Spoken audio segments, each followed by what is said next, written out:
Welcome to You Can Bet on That with your hosts, Mark Duvall and Dr. Mike. Mark Duvall is America's premier Chuck-a-Luck writer and teacher. He's written 10 books, including Chuck-a-Luck for the Gullible Beginner and the best-selling $100 Chuck-a-Luck.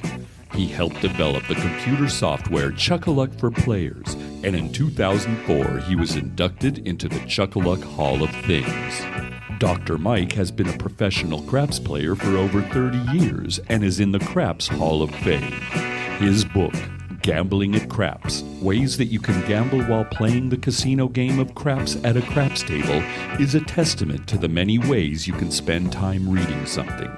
The goal of the show is that it will take about an hour of your life that you'll never get back. And now, here are Mark and Dr. Mike. Good afternoon. I'm Mark Duvall. And I'm Dr. Mike. Welcome to You Can Bet on That. Well, what do you think? I love it. Our new intro. No, I think that's been our intro the whole time, actually. If you go back and listen, I think that's been our maybe you're just forgetting, yeah. Maybe. I don't pay too much attention to that stuff. So 100 episodes, huh? Amazing. Yeah. Isn't that crazy? It really is. And the funny thing is, nobody thought we'd get past 2. No, I know. All our friends and family. Oh, Mark and Mike, they've got a little project they're going to do. Right. That's cute. I know, it's true. And I didn't, I had no idea how long we'd do it. Although I was telling Lynn last night, 100, big deal. When we get to 1,000, okay, that's a deal. That's rough, though, because we only do it every 2 weeks. It's been almost 4 years since we've been doing it. It took us 4 years to get to 100 So I got to live 40 more years? I guess so.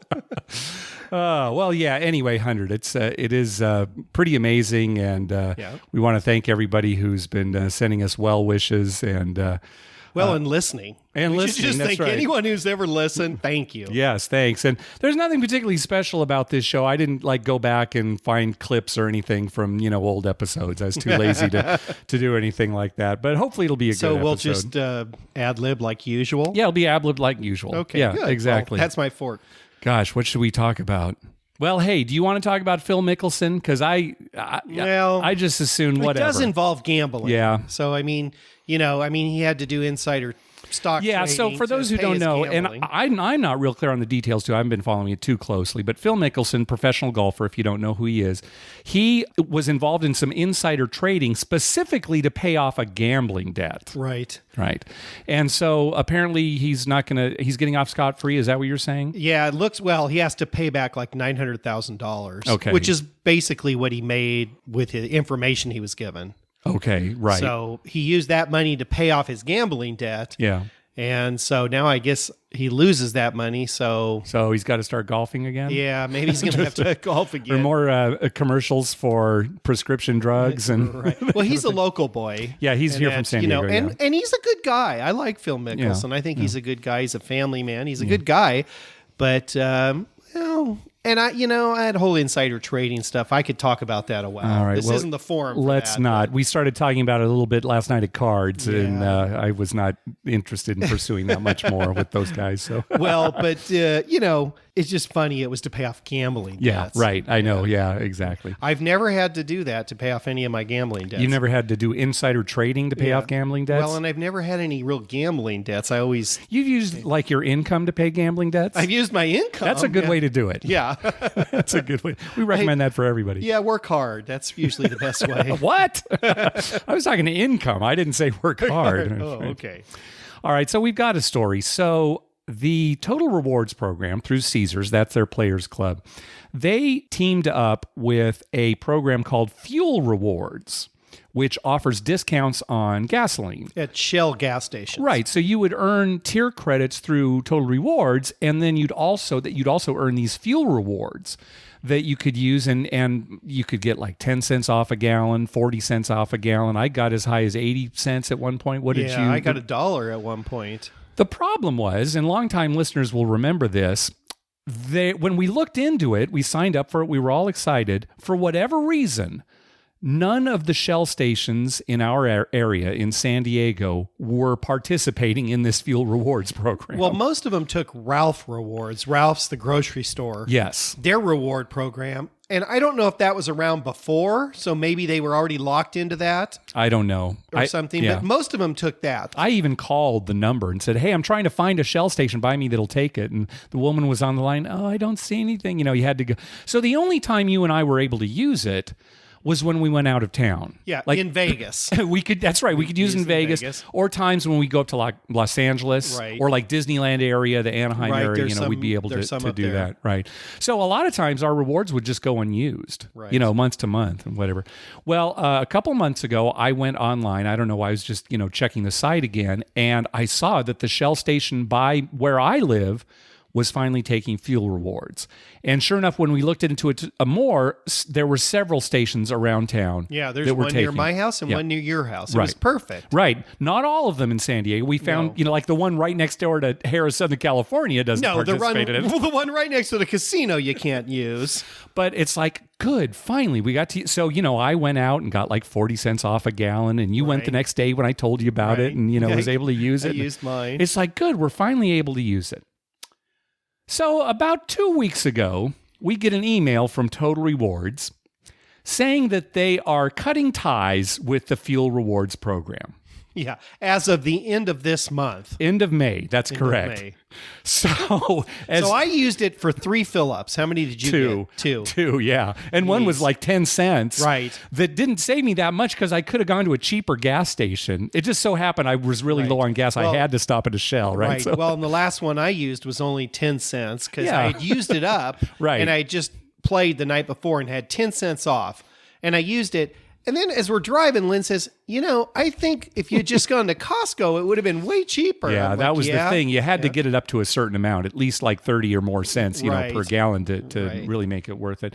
Well, we won't have to worry about it anymore because it's ending. As soon Well, as we got it, We it still ended. have a few more days, and I have 40 cents now. You see, I checked today. I have nothing left. Yeah, I And have 40 cents. So yeah. I'm going to probably fill up, like Friday before we go to the casino and, use my last one, I Yeah. guess. All right. Well, that's typical for us. Huh? That's our bad beat story. Yeah, that's a terrible beat. Yep.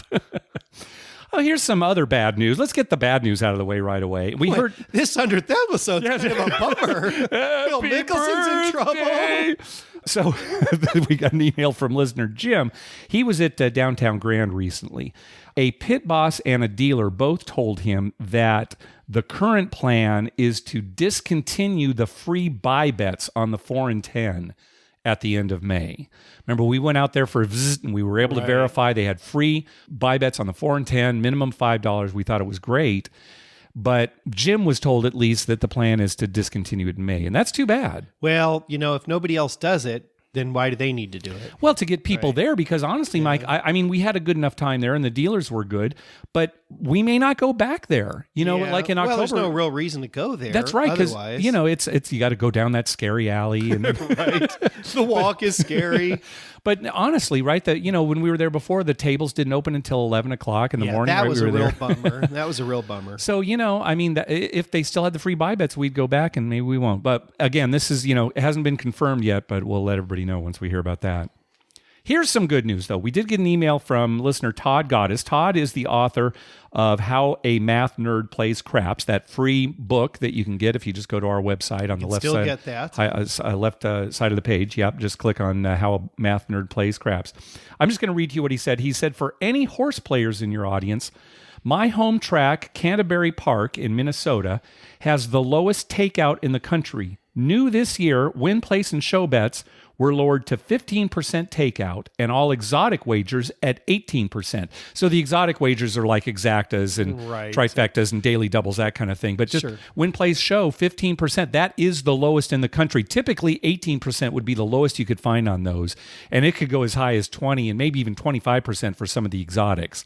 So I wonder how they make that work as far as their overhead. I mean, if you're taking 15%, Yeah. right?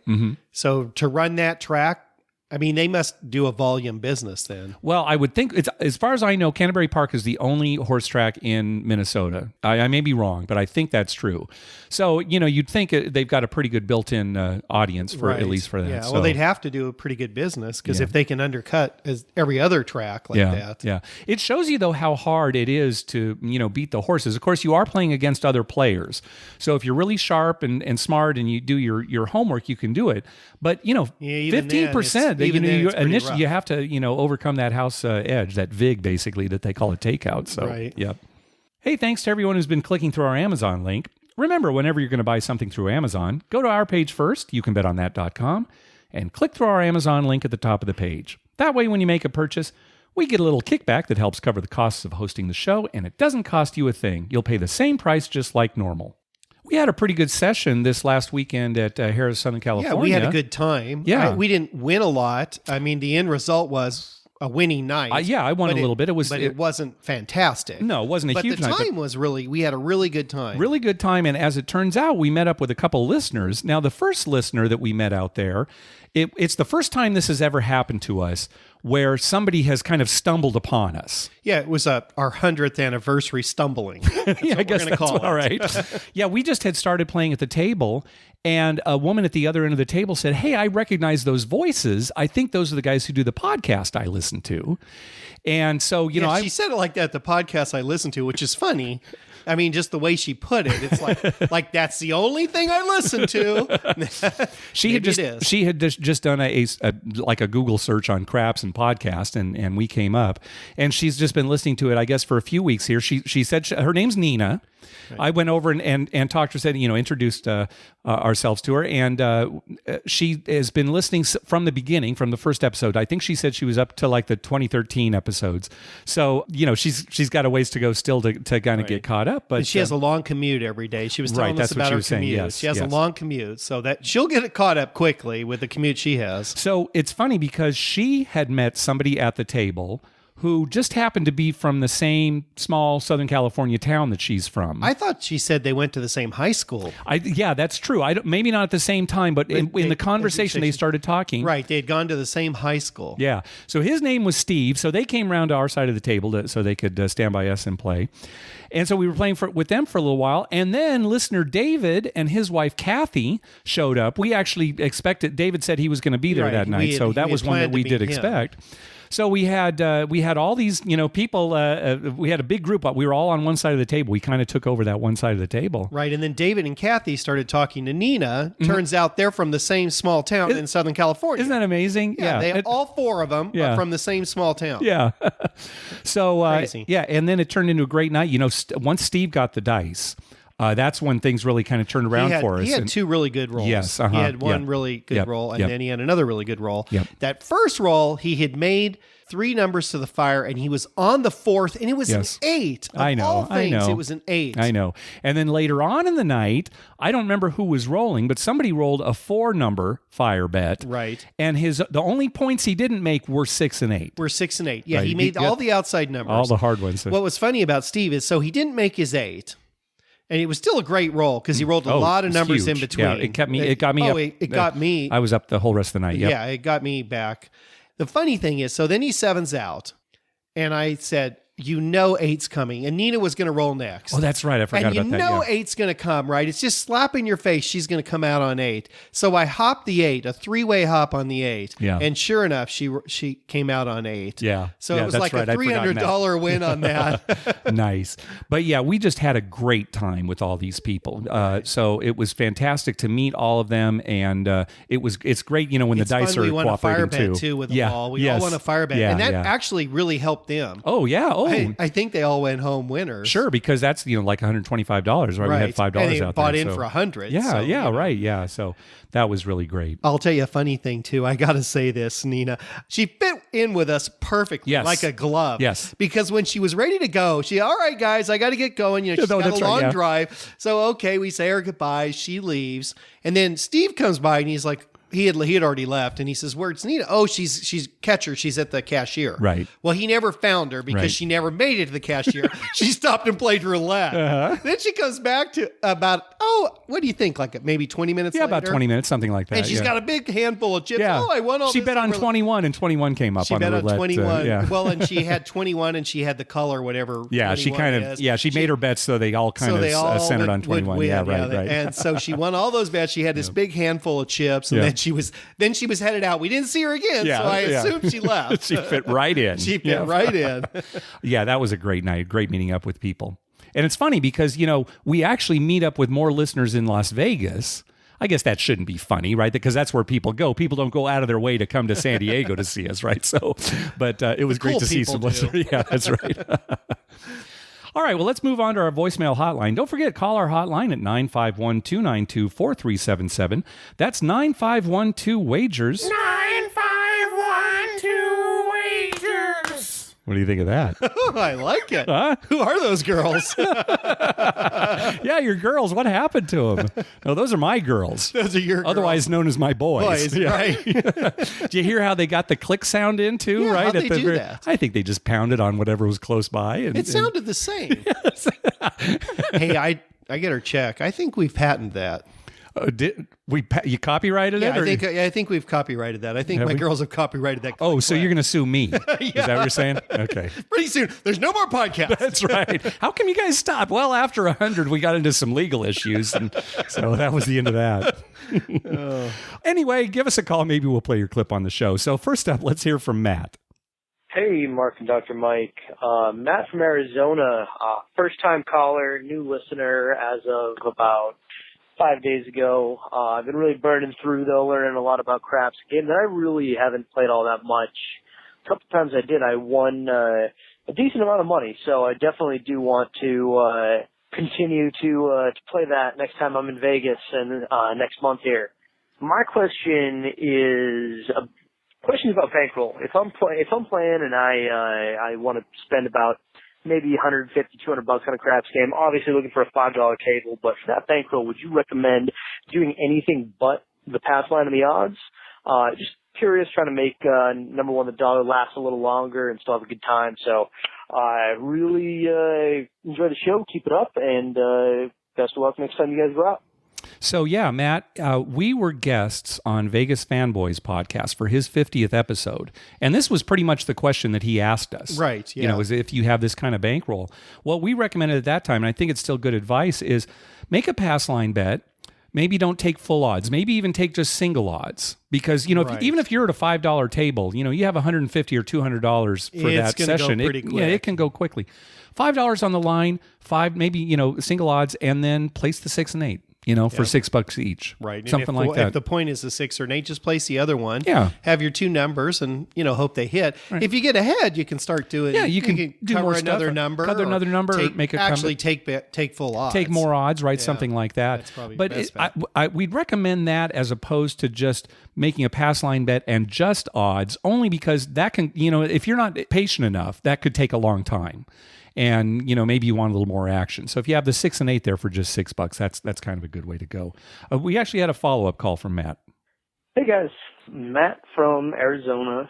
I was in Vegas this past weekend, and I went and played a little bit of craps. And my question is, for low rollers like me, and I think a good chunk of people that listen to the podcast, would you recommend trying to get maybe stretching $300 to $400 for about 2 or 3 sessions at like a $5 table, or saying, hey, let's bring that $400 all to one session and just say, all right, let's see what happens. Either win or lose, we do that. The reason I was asking is played a little bit this weekend, didn't go the best, but and we weren't making very many points, but there were some longer rolls, and because of my bankroll, I was at the Cromwell for 100 times odds, so I was putting maybe about 10 times odds back there and minimum pass line bet. And I was just thinking, man, if I put like some places, or maybe was betting on the come, maybe there'd be just a little bit more action, a little bit more of an opportunity to win than trying to hit a point of like 5 or 10 or, what have you. So wondering what you guys would think budget-wise. Do you think it'd be better to do it in one session at that level and maybe make some different bets? or for a low budget stick, use pass line odds and just hope to catch some points. I really enjoy the podcast. Keep it up, guys. We probably have varying opinions about this question. Sure. I would say that you're going to want to spread out your money. Well, see, it depends on what you want to do. The problem is if you only have a certain bankroll and you're saying, should I go for it just on, one table, one roll? Well, what if you lose very quickly? That can definitely happen. Do you have more money for the rest of your trip, or is that it? That's basically what it boils down to, is what do you have left for the trip? Yes. If you said, okay, I'm sticking to my $400 the whole trip, and I'm going to buy in for $200 this table, and then I've only got $200 more after that, yeah, you better spread it out. Yes. But, if you're willing to dig in some more. I think the problem is that when you're witnessing a really good roll and you don't have a lot of money out there, drives you crazy. It drives you crazy, and then you want to bet more. But the problem is that, when you bet more and then things start going badly, then you lose quite a bit. The nice thing about, kind of spreading it out is, you may not win as much on those really big rolls, but you're also going to survive those really bad rolls a little better. Right. And I think, and we've talked about this before, you'll have bad rolls and you'll have so-so rolls a lot more often than you'll have that one monster roll. Mm-hmm. And the idea, for me anyway, is to have some money so when the monster roll comes, I win a lot. Yeah, so that's in fact, I think there was a player that actually said that to you once. The thing about this game is you just want to survive till you get to that big roll. You're basically trying to survive until you get to that big roll. Now, the thing is, when the big roll comes, you have to take advantage of it. Yeah, but so, seriously, you could have $200. You could just take pass line and odds. Well, if all of a sudden a guy's made like 3 points or something, and you're up a little bit of money, maybe that's the time to okay, I'm going to put some money out here now and see if he can make another point or hit a few more numbers or something. You don't want to do that before he's done anything.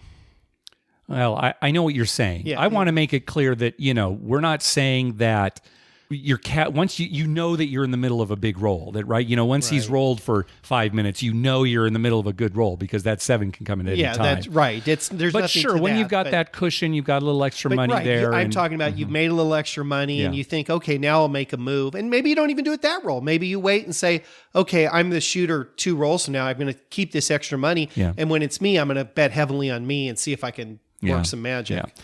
I would say spread it out and then see how it goes. And then if you want to get more aggressive, then you can. It's really a personal decision. Sure. And it depends on how much money you've got to spend. Well, see, and this is the thing. I think Matt is asking the question as a low roller, right? So I think this is a good advice for low rollers. Right. Is, and if you, spread especially, the worst thing is to run out of money and you got 2 more days in Vegas. Yeah, right. Right. Exactly. For me, that's death. It's terrible. Right? It's like I should just go home, but I don't want to go home, nor can I go home. Right.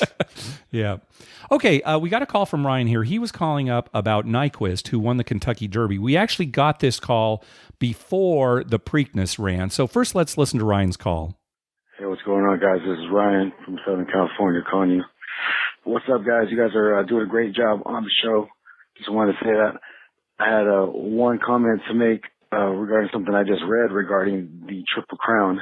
Kind of shocking to me. I'm not following the races too much, but after just the Kentucky Derby, Nyquist, okay, the odds they're showing right now for this horse to not win the Triple Crown are minus 400 to not win. And it's paying plus 250 to win the Triple Crown. So I haven't been following this year's Triple Crown with the horses, but those odds sound crazy. So there must not be any other good horses if that's all it's paying. Plus 250 to win the Triple Crown. 2 more races to happen still. And it's only happened I know it happened last year, but this is a really hard thing to do. I'm shocked by the odds. But by the time you get this call, I'm sure it'll be 2 races in. That happens all the time, so we'll see what happens here. But I don't know. Those odds, they hold up. It doesn't make sense. Don't seem right, man. All right, guys. Talk to you guys soon. Okay, just to remind listeners about how sports wagering works when it comes to future bets like this. Right. When it says that Nyquist to win the Triple Crown is plus 250, that means if you bet $100 and Nyquist wins the Triple Crown, you get your $100 back plus an additional $250. Right. To bet against Nyquist, it's minus $400. Means that you put $400 down, and if Nyquist doesn't win the Triple Crown, you'll get your $400 back plus $100. Exactly, right. And so you and I were talking about this as soon as we got this call before the Preakness was run. Right. Saying, I think Ryan's right. These odds are way too low. Way too low. Because it's hard to yeah, of course, he'd already won the Kentucky Derby, granted. Right. But it's true to win 2 more races and to have the odds that low. And you know what? It's not the Preakness that would worry me. It's the Belmont. Yeah. It's a much longer race, and it's kind of a different horse that wins that race. Yeah. I mean, and to win all 3, you have to be Secretariat. I mean, you've got to be a fantastic horse. You've got to be able to run a short race, a long race. Yep. I mean, you have to have everything. Yep. And most horses don't. They're either short races or long race horses. Well, it's funny because when Ryan called, I actually went online. I was able to find a place that was offering plus 220 and minus 300. Okay. And I remember telling you, I said, man, that minus 300, I think that's a good bet. As it turns out, I was right because, he didn't win the Preakness. But yeah, that was way too low. That was one of those opportunities that I hope some advantage players, again, I'm not a horse expert, so I'm just assuming here, but I hope that some advantage players took advantage of this. Yeah, well, it's like Ryan was odds. saying. They must have thought there's no other good horses out there. But there's usually somebody in the Belmont who only runs the Belmont, doesn't even run in the other 2, and he's, an expert at that distance. Yeah. The horse was bred for that distance. Yeah. So, I mean, they seemed way off to me. Yep, I agree. Now, maybe after 2 races, the horses won 2 races. Well, then you're just betting on him to win. There's no difference between betting that and just betting, at the track, betting him to win. You could see him highly favoring that horse if he'd won 2 races, and they know the horses in the last race, and he's beat some of them before or whatever. Yeah. But ahead of time, that was weird. Yeah. So anyway, of course, the moot point now, he didn't win the Preakness, and he's not going to run in the Belmont. So now, why isn't he running in the Belmont? He had like a cold. That's what I heard. Yeah. Okay. Yeah. So he's got that thing that's going around. Yeah, exactly. Everybody's had it. Let's talk about the Preakness. He's gonna have a bad cough. Let's talk about the Preakness a little bit. Now, in the last 2 races, Kentucky Derby and Preakness, you have bet on the horse with the most yellow. Yes. And that doesn't seem to be working too well. I can't figure it out. That didn't work too well. I'm going to change my strategy for the Belmont. Really? You're not going to stick with it? I'm going to bet on the horse that has the most individual alphabetic letters in their name. So in other words, like Nyquist, Nyquist. Yeah. So it's 7 separate letters. Oh, so if something's repeated, if a name has 2 A's in it, A only counts You once. want a horse with the most unique letters in his name. Most unique letters in his name. Okay. His or her name. His or her name. That's right. Okay. Okay. That seems to work better because I thought this was a sure thing this last time. The horse with the most yellow was named Fellowship. And there wasn't much yellow on him, though. Well, but honest. I mean, it was the most yellow. You're right. There was more purple on him, it seemed, than yellow. But he was owned by Jack's or Better Farm. How did that not win? How did he not win? How did he not win? I can't believe that. That seemed like a for sure 50-1 wager, and it just didn't come in. And how did we know that Exaggerator was owned by, Aces Up Farm? That's right. As it turns out, Dr. Mike and I both bet fairly heavily on Exaggerator. Yes. We did not bet on Nyquist for this race. My mom bet on Exaggerator, so we did okay. We all this bet way. on Exaggerator. Yeah, so like maybe we knew something was coming. He's a mutter. I mean, I did know that. I know. I think his mutter was a mutter. Yeah, his mutter would have muttered too. He's a mutter. Yeah, I mean, that definitely was part of it. They kept talking about it on race day. Yeah, exactly. Well, let me tell you the story about how I wagered on the Preakness this time. So remember last time for the Kentucky Derby, I drove out to our local casino here, Barona. They've got off-track betting. During your work time. Maybe I It was during my lunch. It was during lunch on an off Friday when most people aren't in the office. Okay. And it only takes me an hour. All right. So anyway. Keep trying to justify this. So I went out to Barona and made those wagers for the Kentucky Derby. So then when it was time for the Preakness, I thought, okay, I'm going to take my winning ticket because I had bet on Nyquist for the Kentucky Derby. I'm going to go back to Barona on that Friday before the Preakness. Cash out your ticket. Cash out my ticket and then make more wagers for myself and for my family and for you guys. So I get out to Barona. I drive out there. It's about a half-hour drive out there. Sure. And so I get out there and the off-track betting area is boarded up like they're doing renovations. Mm-hmm. I'm thinking, oh, okay, well, so I'm going to go like around the remodeling. Yeah, exactly. And it said, thanks for wagering with us. I'm going around the corner to try to see how to get in there. Right. And there's another guy there. He said, well, where's the off-track betting? I said, I don't know. Maybe they've moved it. Looks like they're doing renovation. So I couldn't find it. So I went over to the poker room, which is kind of the side. I went up to the brush and said, hey, have they just moved the off-track betting? Is it closed temporarily? And the woman says, no, it's closed permanently. Permanently. Permanently. Yeah, why didn't they have a big sign there that says closed permanently and like a horse bent over with its hind up in your face? That's what they should have had. That would have made it a lot more clear. Would have made it a lot more clear.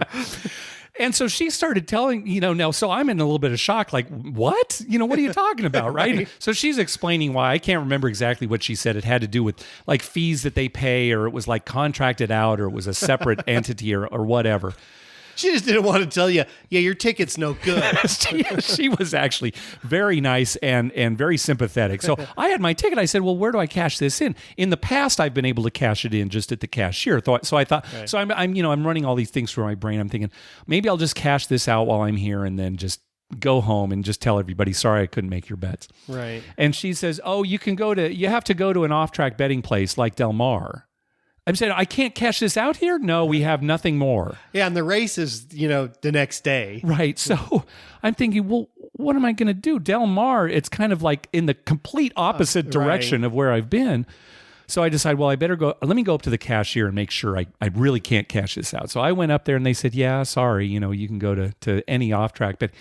And they said, you can go to Viejas, which is another casino out here that Which also isn't has. too far from It's not Verona. too far, but it's not super close No, either. it's not really close.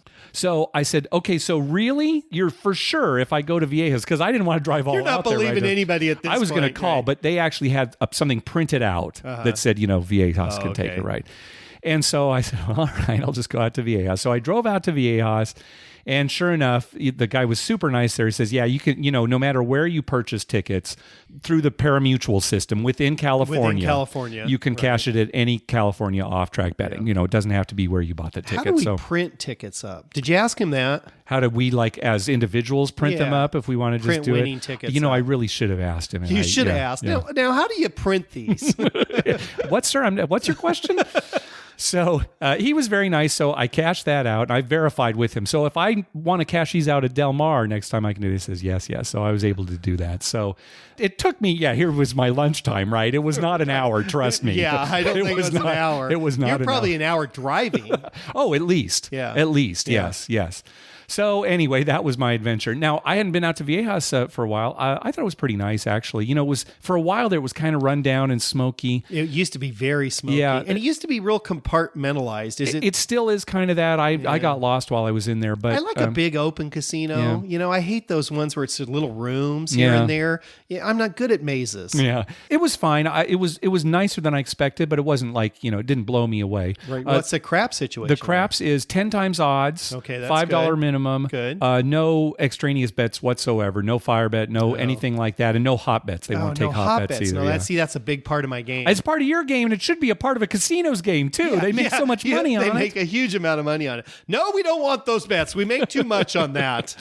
So And that's why the sports book is closed. I'm going to have to. I'll call next time, right? If I'm going back to Viejas to cash in, I'm going to call and say, "Hey, are you still open?" Because I don't know what's going on. You should do that everywhere you go. Did you know, Mike? You should call me. Are you still? There is a restaurant now downtown San Diego where you can make wagers. They have off-track betting. Really? Yes. In a restaurant? Yes. I'll show it to you afterwards. I wish I'd written it down because Now, I can't think of the name how of they it. got a license. I'm not sure. I'm not sure how it works, but they've got a club there and you can do Wow. all this off-track betting, right? Wow. So yeah. I'll have to look that up. One thing we should mention, and I'm not going to offer an opinion here, Mike. You can offer opinion if you want, but 2 horses died at Pimlico the day of the Preakness on the undercard. On the undercards. One horse fell and was euthanized. Another horse actually won a race and then afterwards collapsed. Had a heart Had attack. like a heart attack, right? Some kind right. of cardiac arrest, right? Right. Horse racing is, we've talked about, it's kind of a dying sport. This certainly is not something that's going to help. And I mean, usually horses don't die on a racing Right. day, right? But Although around the world, if you look at horse racing around the world, Mm-hmm. there are a lot of horses that die. And I suspect that at the high levels of horse racing, the horses are treated fairly well. Very well. I don't know about, The lower levels, probably not so well. I don't know. So again, I'm not going to offer an opinion. horse racing is kind of waning. It kind of picked up last year with American Pharoah, winning the Triple Crown. But should horse racing even still be around? Certainly people who don't want it, they're going to use this as an argument. But again, it doesn't happen, every day. It doesn't happen every race. But two on one racing day, on a big racing day at a major track. Yeah, well, and we've had our share of problems out here at Del Mar with the turf and horses breaking legs and being euthanized. What about dog racing? Is there still dog racing in Florida? Yeah, I think so. Yeah.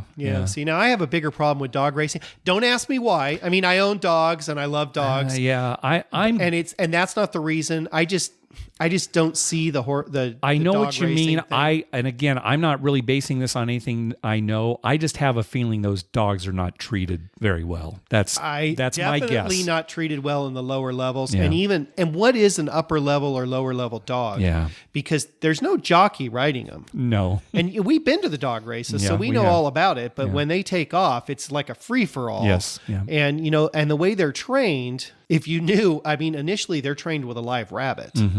And they have to kill a rabbit. Okay. That's bred into them. Yeah. And then later it's just the scent of a rabbit on a thing that goes around the track. Yeah. But they're initially bred with live rabbits. I'm pretty certain of that. I know it was that way in Tijuana.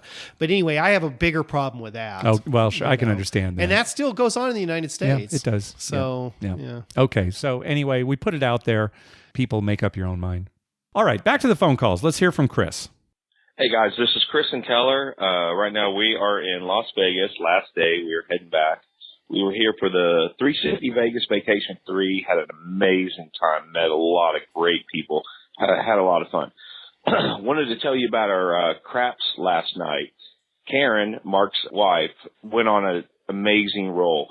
We got to where we were about to leave, and we were up and down. It was regular. Well, I told her, I said, hey, we'll go play some blackjack after this. She said, okay. Well, she gets on a roll. She rolls her rolls points. We're doing the pass line with odds with 2 come bets. She keeps rolling her point. The guys on the other end, when she finally 7'd out, they're like, hey, if you want to roll again, we'll all pass. So they pass the dice on everyone on the table back to her. She rolls again, has to roll like 4 or 5 more points. Everyone's making money. The place is erupting. It's just the most amazing time I've ever had in craps. She finally 7's out again.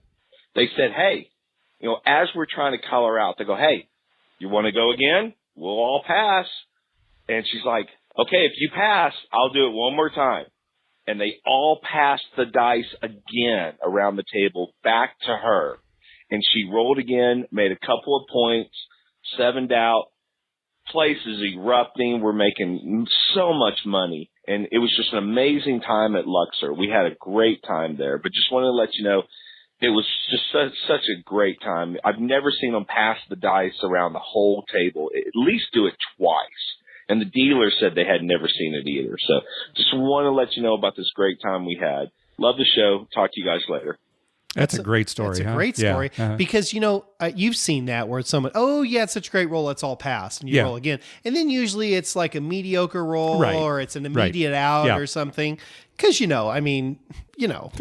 craps. It's craps, yeah. So, for her to have 3 good rolls, that's amazing. And like you said, I have seen it where everybody passes the dice around to the same shooter. I can't think of a specific instance, but I know it's happened before. But I've never seen it happen twice. Never seen that. But great job, Karen, on a big roll. Sounds like she won a lot of money for everybody. At Luxor, too, of all places. I know. Well, we're going to hear from Chris a little bit later. He's got more to say about Luxor, so we'll come back to that. Okay. Well, we've never had great luck there. No, I mean we've had some. We've had some, but let's talk about it later when we hear Chris's next call. All right, first up though, Jonathan. Hey guys, this is Jonathan in Alabama. Just give me a call. I've got a couple of questions for you. First one is I was wanting to see if maybe you could calculate for us how a horn bet.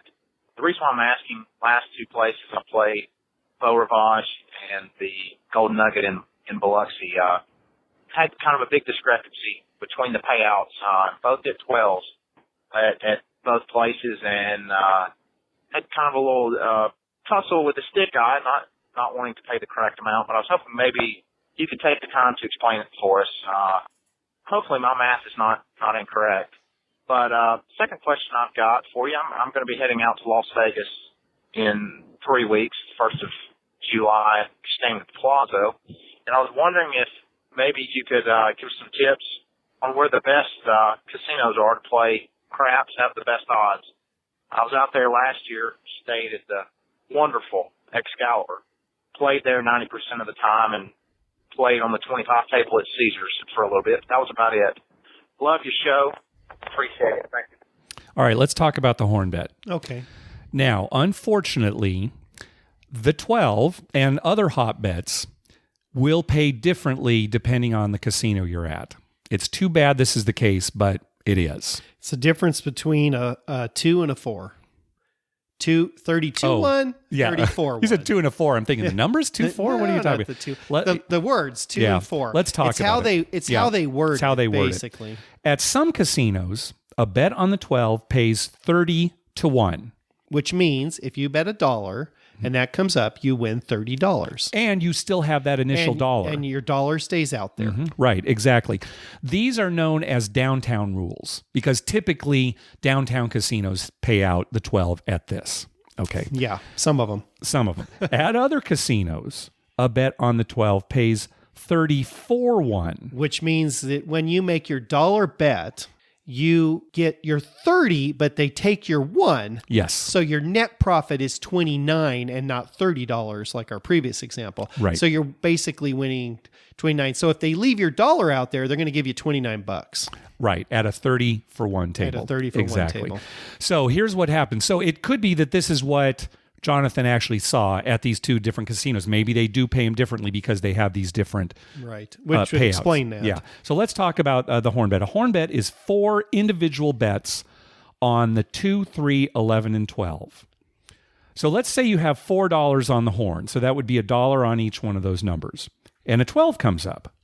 With downtown rules, those are the better rules, the 12 pays 30 to 1. One of the dollars you had for your horn bet was on the 12. So that pays $30. And your dollar stays on the 12. Dollar stays on the 12. However, the other 3 bets that are part of the horn lose. That is the bets that were on the 2, 3, and 11. Those lose. So in order for your entire horn bet to stay up, the casino has to keep $3 Of your 30. to keep that whole horn bet up. Right, which gives you a net profit of $27. Correct. So you could take the 27 and you still have a $4 horn bet for the next roll. Yes. You could also say 30 and down, in which case they'll just give you $30 and you'll have no horn bet. That's right. Well, in that case, it would actually be 31 they and give down. you 31. They Yes. give you your dollar that you was could out take there. them all back if you want. Right. But typically people don't. You'll get $27. Your Right. $4 horn will stay out there, and that's it. Okay, now, if you're playing at a casino that has the strip rules for these payouts, where the payoff on the 12 is 1 unit less, like we described before, Right. the 12 pays $29. So again, $29, you have to subtract the 3 from the bets that actually lost. Your net is $26. Now, if you take that down, then you're going to get $30. You'd Yep. be 30 and Just down. 30 and down, You'd yep. have no bet. Yep. So if you've got a $4 horn bet, when a 12 comes up, you'll either get $27 or $26, depending on the rules at the casino. Why is there discrepancy? Who knows? Because there's such a high house edge, even on these better downtown rules. Right. And the aggravating thing, and Dr. Mike can speak to this, is you can even have different rules within casinos under the same umbrella company. Drives me crazy. So when you go to Harrah's Las Vegas, you have strip rules. Yes. And then you can walk right across the street to Caesar's Palace and you'll have downtown rules. Yep. Owned by the same company. Yep. Everything's the same. Your rewards count the same and everything, but you get paid differently. Yeah. And it's confusing. I mean, even for me, who's played a little bit of craps, you go from place to place and you have to keep reminding yourself, now, what does it pay here? What does it pay here? And I'm not making $4 bets. Yeah, right. You're out there so- making more on. You're making horn bets, but you're usually making like $20 horn bets 20 or more. You're $80 horn parlaying them. Yeah, bets, exactly. And it gets confusing about what it's going to pay. Another thing that might have confused him here, you didn't really mention this, but if he was making a horn high aces bet, let's say he was giving him $5. Yeah. And so he has $1 on each number. And then the extra dollar of the 5 goes on aces or whatever he chooses. Yeah. Well, if you have a horn high aces bet and 12 comes up. Okay. So your 12 would pay, in one case, $30. Yes. But you're going to subtract $4. Yeah. So you're going to get 26 in that case. Yeah. Right. Not the.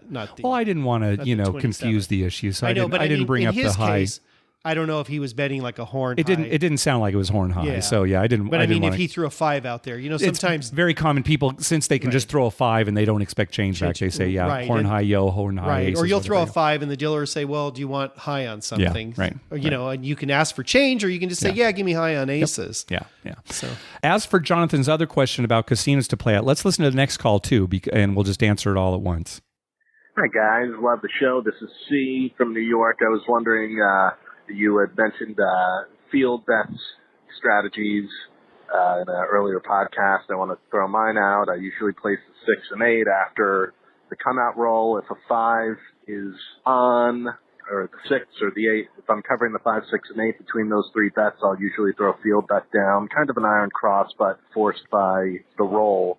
I had a question. I have a big Vegas trip coming up, and I'd just love to hear a rundown, just 4 places you guys like to go.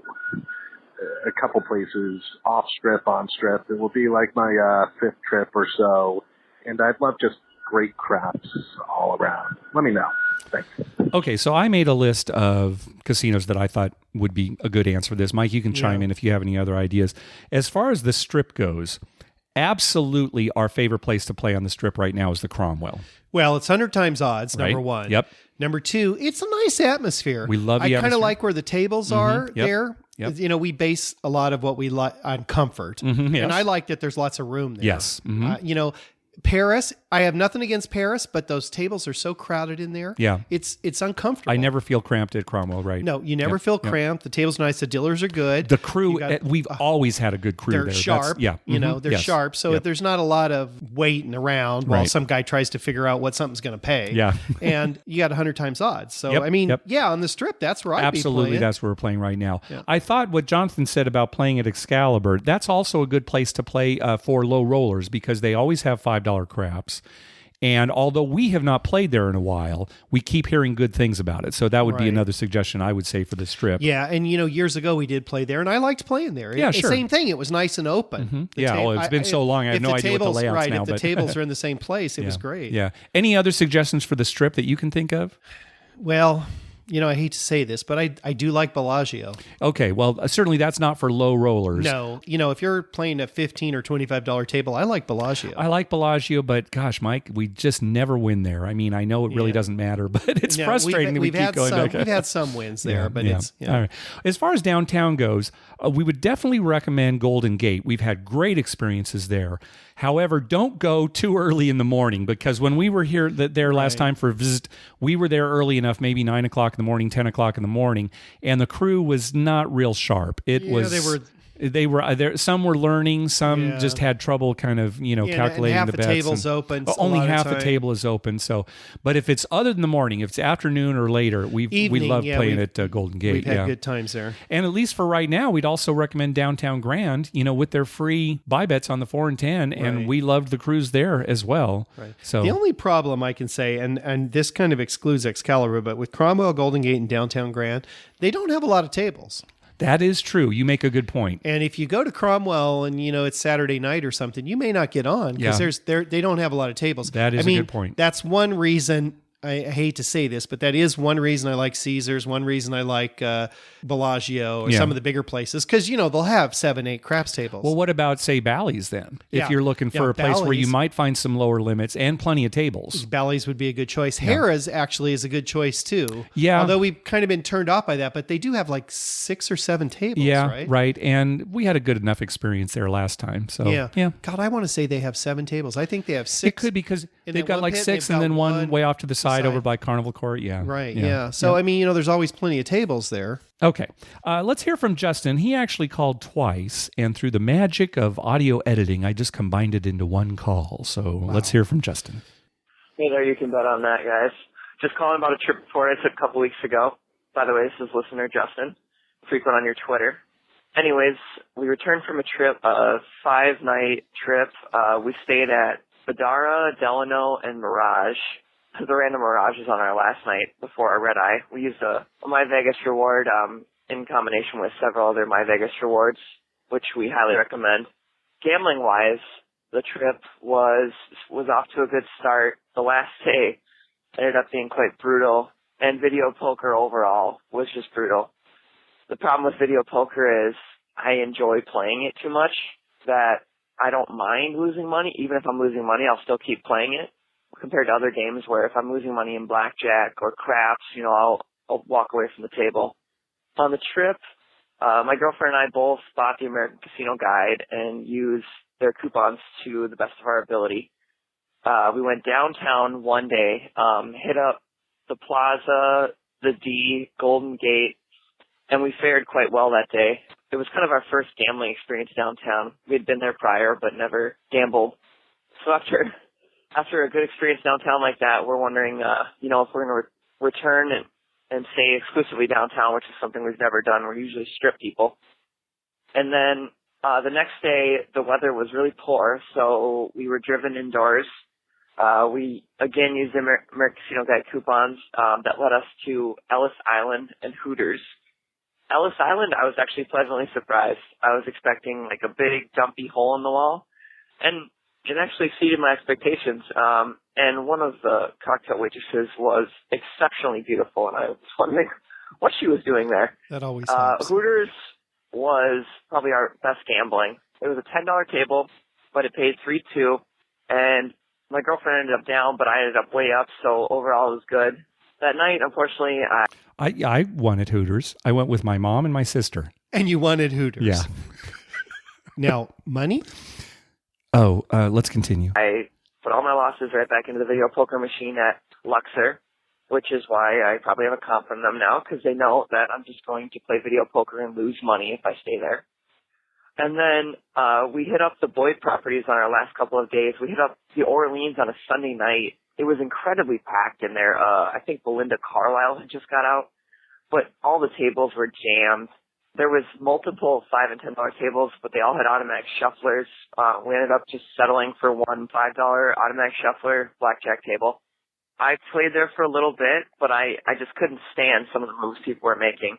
There was just a couple hands there where people hit on really awful cards, and I know that they say, it doesn't matter what the other person does, but when I can directly see it losing for me, especially on one where I split 8 4 times, and my girlfriend, oddly enough, split 8 3 times on the same hand. We both had this. We both ended up losing everything on the hand, so we weren't quite pleased about that. So I ultimately moved to the craps table with a buddy, and we jumped in our throwing spots. Unfortunately, we never got to throw. The first roller we jumped on hit 5 points, so we were ahead on that. And then the next couple rollers just kind of didn't do much, and we decided, by this time it was already 1:30 in the morning, so we decided to call it. The next day we ventured over to Gold Coast. This was really the ugly day. Blackjack wasn't very good. There was one particular move. I remember, like I said, I just frequently annoyed by when people make bad moves, but the lady had a 12 and the dealer had a 4 showing. I had doubled my last bet because it was going to be my last hand before I walked away from the table, because my girlfriend was sitting out at this point and was kind of bored and wanted me to end. Anyway, so she took the lady that took the hit, took the 8, and then took the dealer's plus card, and ultimately the dealer ended up with 19, and the lady won, so she was happy, but I was like, well, you did kind of screw the rest of the table in the process, because the 3 of us remaining were all lost. I played a little craps there as well. I threw. It was really ugly. It was the first time I'd thrown in a few months, and I ultimately 7'd out a couple times, and that about did it. Bad way to end the trip. But unfortunately, the damage wasn't too bad. Our blackjack winnings, helped us survive the brutal last day and then the video poker. Anyways. 2 separate calls. He still got cut off. Yeah. There is that. Well, you know, as I'm listening to this, I'm thinking, where did you splice that together? I didn't pick it up. That's so the magic either of... A, you did a great job, or thank B, you. I fell asleep somewhere in the middle there. I don't know. Yeah. But thank you, Justin, for the trip report. Yeah, actually, you know, he was talking about how they had used the American Casino Guide coupons. That's always a good thing, too. You get the American Casino Guide, has all the information on casinos all across the nation, and then they have a bunch of coupons that you can use, too. Right. Yeah. You know, the thing is, Mike, I know people still play so poorly at blackjack, and I had forgotten how bad it is. A few weeks ago, my sister came out and met us out at the casino, right? And I sat and played some blackjack with her. Right. People still play terribly. That's why there's no need for 6 to 5. Exactly. There's no need for any of the weird stuff. I know. mean, seriously, you could give free buy bets to everybody and they'd still win a boatload of money on a craps table, Yep, right? exactly. First of all, the game is in their favor anyway. Yep. And second of all, people are just going to play badly. Yep. You know, myself included at craps, when I make a bad bet, you know, which I know is bad, but I like to do it. Some people are playing blackjack thinking they're playing, you know, basic strategy. And they're not even close. Yes, right. So, right. I mean... What is their problem? What are casinos' problems? Nobody's been able to answer that. Yeah. Do you What know are we asked casinos that thinking? once? What are casinos thinking? Yeah, are casinos thinking? That's yeah, right. Are casinos thinking? That's right. Nobody's been able to answer Nobody that. has, yeah. Now, Justin, he admitted himself that it really does not matter what other people do at the table as far as how much you will win or lose in the long run. In the long run. It doesn't matter. However, I know how aggravating that can be, it's right? very You're aggravating. there to have fun and you get into the emotion of playing. And when somebody does make a move that is not basic strategy, and it turns out if they had made the right move, you would have won, but instead you Right. lost. It's terrible, Well, right? what's bad is when you split eights like you're supposed to or something, right? Right, You've got a lot of money out there, 4 hands maybe, and the guy at the end does a real egregious move. I mean, it's one thing if he's got 16 and he stays. Right, you know, against a 10, something against a like that. It's 10. like, okay, that's actually closer than you'd think, but that's closer than you think. It's still not the right move, but Right. it's closer than you think. Right. But it's when, you know, they've got like 13 against a 6 and they hit. yeah. That's when you're like, oh no. Yeah. Well, the next call kind of is along the same line. So let's listen to the next call and then we'll talk a little bit more about it. Hey guys, I love y'all show. I listen out here in Beaumont, Texas. We have to go to Louisiana. It's about 45 minutes down the road. It's not a big deal. The traffic's flowing. I just started playing here recently, probably in the last this new year. And the last 2 times I went, I was nervous walking up to the table. And then I put my hand. I just wasn't paying attention. I put my hand to put the money down to cash in, and the dice hit my hand. And luckily they rolled off the table. And I mean, I felt 2 inches tall. It was the worst feeling ever.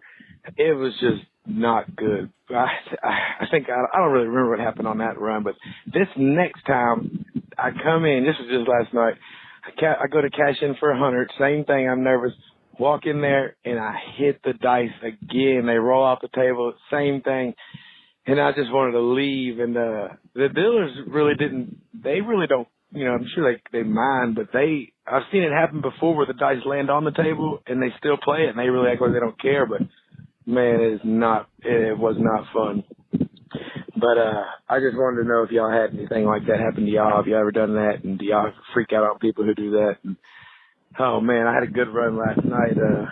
I cashed in for 50, and then before you know it, my buddy next to me, we played completely different. And I mean, when I'm up, he's down, and when I'm down, he's up. And man, last night I was up. I couldn't believe it. I played a don't, and I hit the 2 on the come out 3 times in a row, which just put me in a great position to make any kind of, you know, wild bets. But I didn't. I just kind of upped my bets to 25. I was betting 20 at a $15 minimum. I ended up cashing out with 500 last night. And, oh man. Anyway, that's it. I love the show, and I didn't know if y'all anything ever wild like that happens to y'all, or people putting their hands on the table and interrupting the dice. Love the show and hope to hear back. So if you're betting the don't, Yeah. and the dice are hitting your hands, I could understand maybe why people are at the table are getting upset. Right.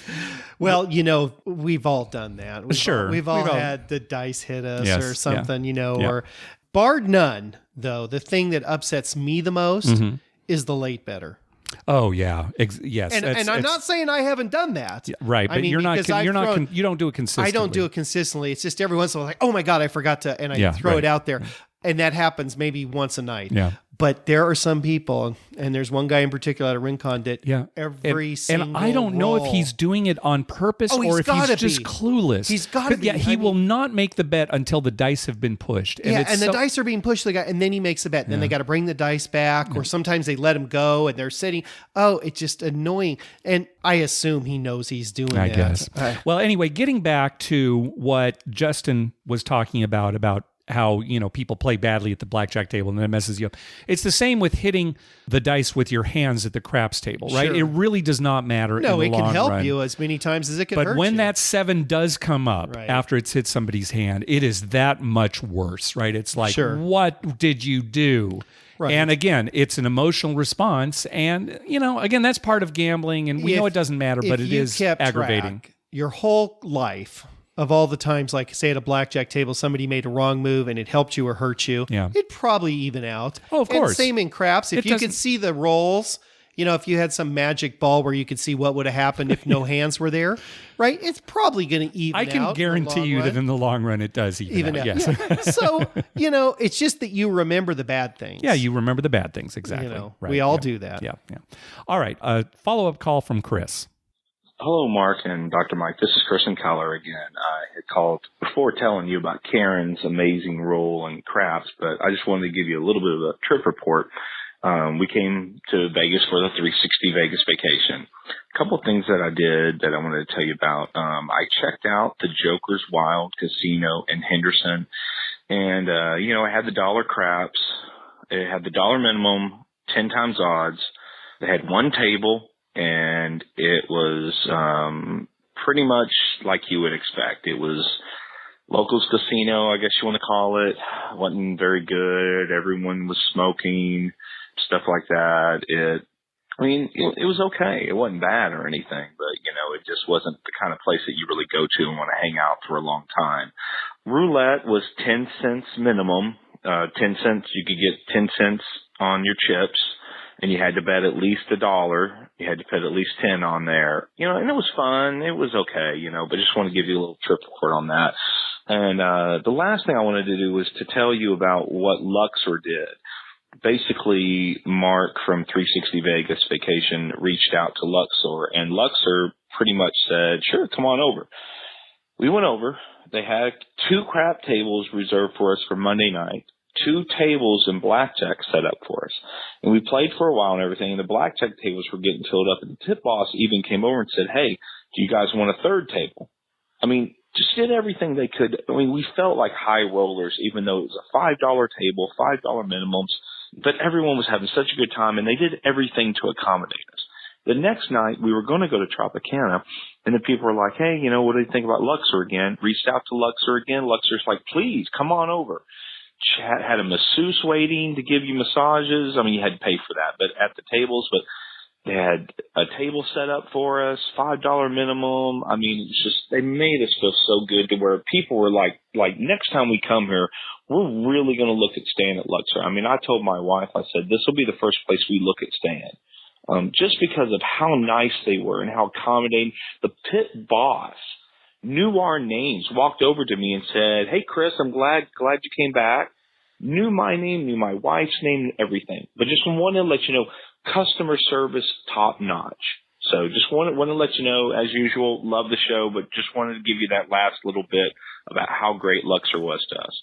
Talk to you guys soon. Thanks. See, talking about Luxor, right? When we're down at South Strip, Mike, we never think about going to Luxor. No. It's really never on our radar. We stayed there once. We did stay there a long time ago. But, when we were down there at Mandalay Bay, when you were there for that convention, we never went over to Luxor. No. It never occurs to us. But now hearing this great story. Yeah. Well, like any business, and I don't care what your business is, whether it's a casino or the medical field or whatever, customer service is everything. Mm-hmm. And when you have good experiences because the staff was there or they gave you things, people will go back. Yeah. It's like he was saying, he'll go back, right? He's going to look at staying there. And now I want to go there again. Right, exactly. It gets around. Yep. So I wished every casino would realize that. I know. I wish Binion's Oh, gosh, really? I wish anyone right now from Binion's was listening and said, yeah, maybe we could have better customer service. I mean, theirs is so crappy. I know, it's awful. And it wasn't that way for years. Yeah. And the fact that it wasn't just good customer service, it was good customer service for $5 players. Right. You know, right. that's tremendous. Right. For regular people, which is the best thing. Right. Okay, let's hear from our good friend Victor. Hey there, Mark and Dr. Mike. It's Victor calling up to say happy 100th episode.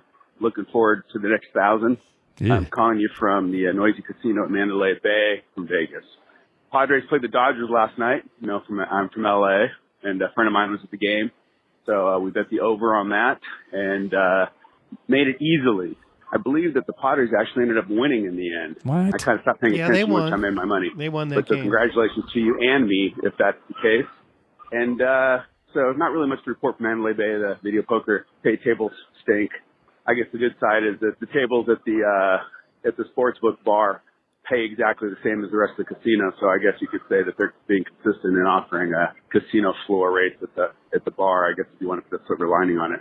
The pay tables for the Jacks Are Better were like 7.5 all over the casino floor. I walked it and looked. And then the sportsbook, you know how the bar, or just one of the casino bars basically, had exactly the same pay table. You know, usually those pay tables are a lot crappier than what's out on the floor for the drinks and whatnot. But yeah, the pay tables are so bad on the floor that they're able to use the same ones at the bar. And that was true for double bonus poker too. Yeah, so it was 7.5 for the Jacks Are Better for the 25-cent denomination. You had to go all the way up to like $1 for it to go 8.5. But yeah, that's pretty much it. The craps tables here have been pretty high minimums, so that's no fun. But really, I just wanted to call in to say happy 100th. I wanted to call you from the Cromwell, go play a little bit over there, and then make the call in honor of our good memories from event last October. That was really a great time, and you guys were wonderful. And I didn't quite make it over to the Cromwell, but that still doesn't change how much we enjoy the show, all of us. So keep it up. Happy 100th. Talk to you soon. Hope to see you soon. Bye-bye. That was 3 separate calls from Victor that I edited into one. No, I was laughing. Mark's looking at me, and I'm laughing because I'm thinking, did his voice The tone changed. The yeah, this tone one was changed. not. It was like all of a sudden I'm talking about video poker and I got to whisper. I know, yeah, I mean, that one was not quite as smooth as the that's other edit. his voice changed. Yeah. I mean, it wasn't. I didn't think there was any. I thought it was one call. Yeah, you just thought for some reason he just got closer. Yeah, I want to talk to you about the actual pay table. There's a casino guy right here. I don't want him to know. It was weird. Victor, my dad loves you. He asks. My dad must ask once a month. Have you talked to that Victor guy lately? I don't know what you did to impress my dad, but I think you're going to get adopted or something. Oh, nice. All right, one last call. Hello, my name's Isaiah. I'm calling out here from El Paso, Texas.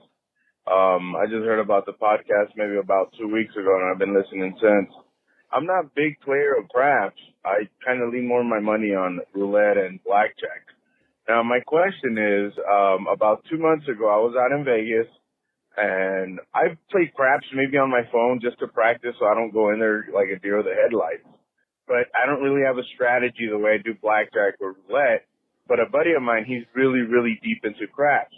I had a few drinks. He was trying to explain to me certain things, but, things weren't making sense. I was just kind of spinning. My limit's just $300 per night when I do go out to Vegas. And I had dropped down 200, 100 on roulette, 100 on blackjack. So this is my last 100.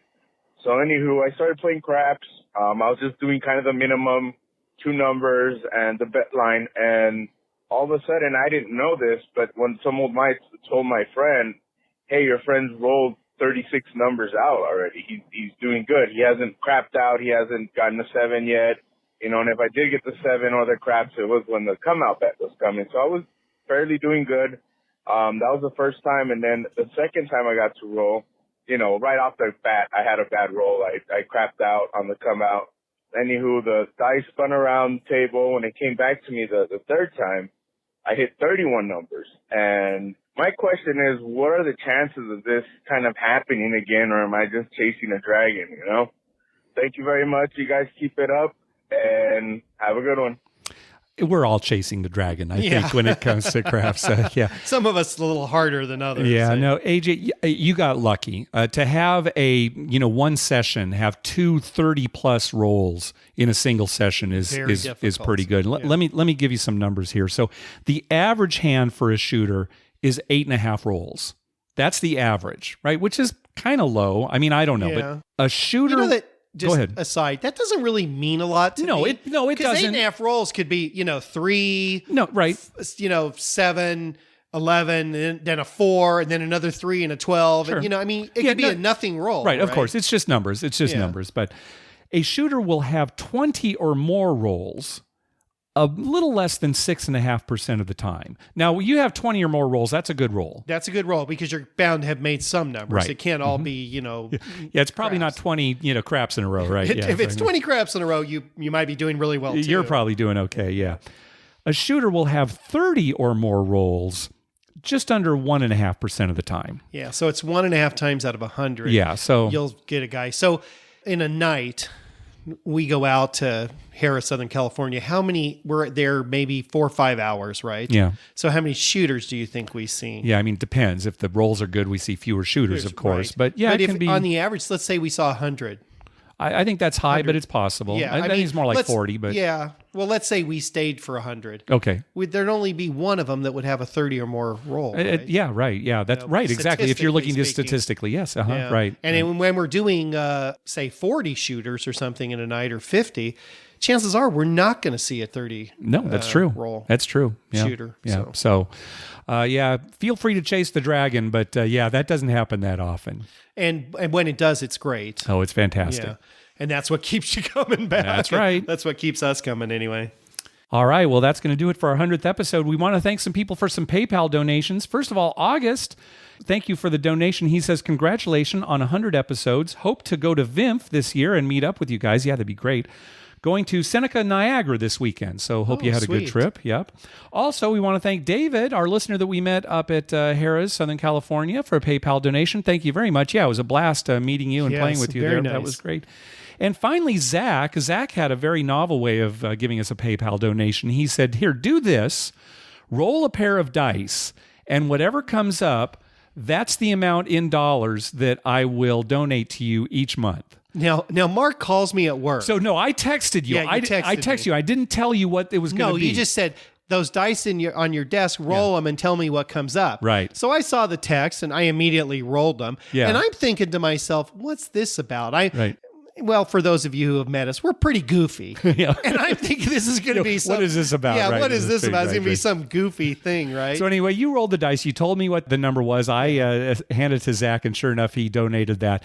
We won't say what it was, but at least you didn't roll a 2. Yeah, it wasn't a hard way. Right. It wasn't a 12 either. It So wasn't that a would have 12, been... yeah. Zach, it was a 12. So go ahead and send that along. Yeah, So, before like 1 second left. It was a 12. Yeah, that's right. I just did it. It was real quick.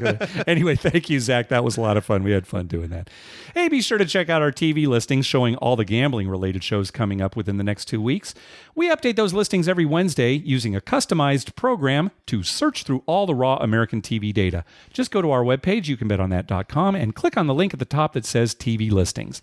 We'd love to hear from you. Call our voicemail hotline at 951-292-4377. That's 9512-WAGERS. Or you can email us at youcanbetonThat@gmail.com. Also, follow us on Twitter at YouCanBetOnThat. We tweet when we're heading to a casino, and we'd love to meet up with you. Like us on Facebook at facebook.com/YouCanBetOnThat. And finally, head on over to iTunes and write a review on us. When you do, it helps us get new listeners. 100 episodes, Mike. Crazy, isn't it? And, I was thinking about this today. I don't have the constitution where I could have been a professional gambler. Right, I just don't have that personality. No. Right, Well, I wouldn't have been able to deal with the losing. The That would be losing, the hardest thing for you. the big swings, Right. and The ups do I and have downs. health insurance, and am I doing something wrong? And I just don't have it. But I love gambling so much that this show has become sort of my professional way to do something that I enjoy. Right, And sure. so it's been a blast doing we it. both enjoy gambling, and we both like the show. And you know what? I got to say this show would not even be here if it wasn't for all the people who listen to us and call in and meet up with us and everything. I mean, seriously, I I wouldn't have kept doing it this long if we didn't meet these people.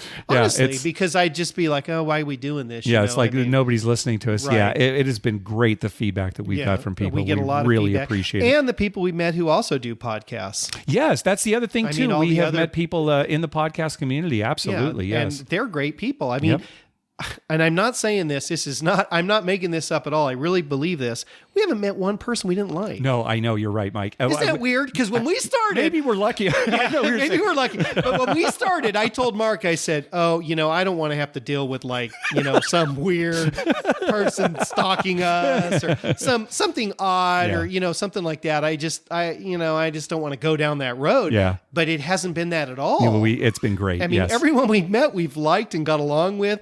Last year at Vimp, when we were out with that last night, you were talking about, oh, that was fantastic. It was like we were out with our buddies from here. Yeah, it was right? great. Yeah. I mean, we were using language and saying things that we would with our buddies. That's here, right. We might not say on the podcast, but we're and not with people we just met. Right.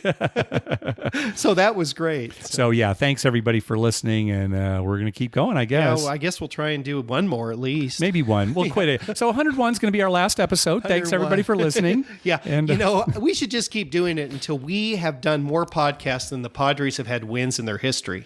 Oh, okay. That won't be that hard. That's right. Maybe next December, I think it would be. We'll go till somewhere then. Down the road. Right. Oh, they're bugging me like crazy. Oh, do you realize they haven't beat the Giants yet this year? I know. Not once. What is this it? year? 0-8 against the Giants? I Is think it that 9. bad? They lost today. It's 0-9 against Giants. I'll tell you what. If you're in Vegas, put some money down on the Giants if they're playing the Padres the next time. Yeah. I mean, oh my God. No question. Just bet against the Padres, no matter what. That's usually a safe bet. Yeah. If you did that all year, I think you'd be ahead. That's right.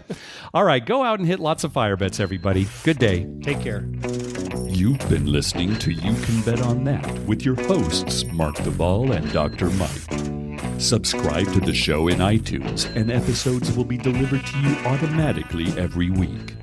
Archived versions of past shows may be found at youcanbetonthat.com and youcanbetonthat.com. We welcome emails at youcanbetonthat@gmail.com. Mark Duvall and Dr. Mike are both available on Facebook and welcome your questions, except Dr. Mike is not available on Facebook. The sponsors for the show are the Las Vegas Club Hotel Casino and Spa, the Riviera Hotel Casino and Spa, the New Frontier Hotel Casino and Spa, and the website chuckaluck.com. Join us again next fortnight for another You Can Bet on That. Views and opinions expressed on this program were those of the hosts and guests, and did not necessarily reflect those of any clear-thinking, rational individuals.